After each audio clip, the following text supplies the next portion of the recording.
All right, let's take a look at how we can add in user input. Before we move on to anything, we need to add in, well, some user input. And in order to do that, we need to add in a input tag. So let's type in input, and we're going to say type. Now, there are many different types of input. And the one that we're concerned with right now is text. Okay, so we're going to add in the text, and we'll add in the single quotations there. And we're going to say ID, okay, is equal to, we'll call this change user text, just like that here. And we're going to simply just add in that text here. All right. Now notice how there's no closing input tag. And in fact, at some point in time, they used to kind of, a JSBin at least would make that red. But for now, you just have to know that this input, if we go to the output here, look at that, we have this input here. Now, by the way, if you type in number, you can see that you can, well, change the numbers if you want. But right now we're going to deal with text, because all we're going to do is we're going to take the text that we put in and change this text here. All right, pretty simple stuff. Now, this is kind of the basics of computing. When you think about it, you take user input and you do something. It's kind of like a function. If you remember a function in math, you give something into a function and the function does a bit of work for you. So computer programming is based off of the kind of mindset of math. So you just have to keep that in mind. Now, that was many, many years ago.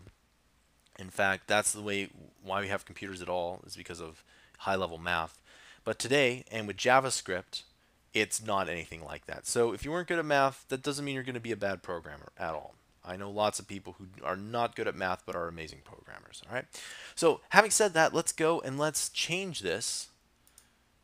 Let's go to JavaScript here, and what we're going to do is I'm just going to get rid of the scope variable too, and we might as well get rid of that as well. So all we do is we have this nice little function here, and we're going to add in a variable which is a part of this function here. So it's going to be within the scope of this function. We'll call this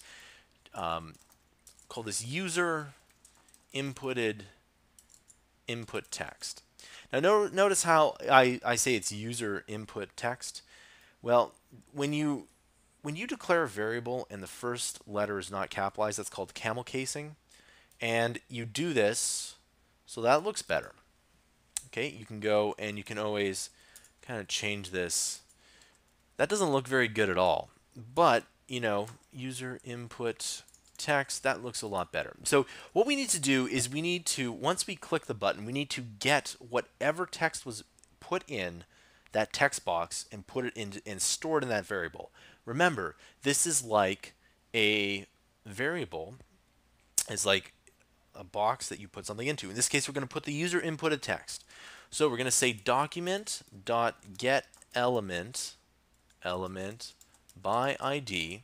And if you want to be a JavaScript developer, get used to writing that because you write it a lot. Change user text. Now it has to be the exact same as here. And one thing I like to do is I like to copy it and just paste it in there. All right, so change user text, and we're going to say dot value. All right, so we're going to get the value of the user text. Okay, so for example, if I type in, awesome, because this course is so awesome, and we have to push run with JS first, and go to awesome like that here, and you can see here that it doesn't change it because we haven't told it to do anything here. So what we need to do is user input text. You need to change that here. So if we run with JS, it resets it. Awesome. Perfect. Change text, and there it goes. It works. So what have we learned here? First of all, we can add in user inputs. Second of all, we can store those user inputs in a variable, and this happens all the time. In fact, when you get user data, you should probably store it in a variable, because that way you can do all sorts of cool things with it. You can, add to it. You can do all of the computing things necessary that you need. All right. So that is how you add in user input.